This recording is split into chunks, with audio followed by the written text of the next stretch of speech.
চাকরিটা হবে তোর না? চাকরিটা হবে।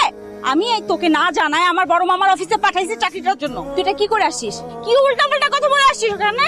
আমি কত বড় মুখ করে বলছি ছেলেটা ট্যালেন্টেড, একটা চাকরি দাও। আমাকে ছোট করলি না তুই এখানে? তোর বড় মামা ছিল? বড় মামার ওইখানে আমারে পাঠাইছিস চাকরি করার জন্য। আমাকে তো খুব বড় করছিস, তাই না?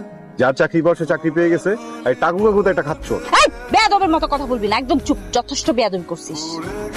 আমার মামা সবকিছু বলছে, তুই কি বলছিস না বলছিস? কি বলছিস তুই এখানে গিয়ে?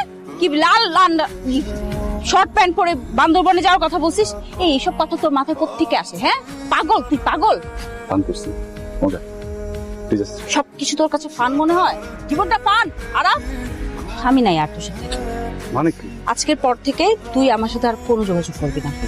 আমি ফান করিস না তো, ভালো লাগছে না। ছাড়, আমি বলি ছাড়। আমি তোর সাথে কোনো ফান করতেছি না, আমি আসলেই তোর সাথে নাই। এই আনিকা, আনিকা,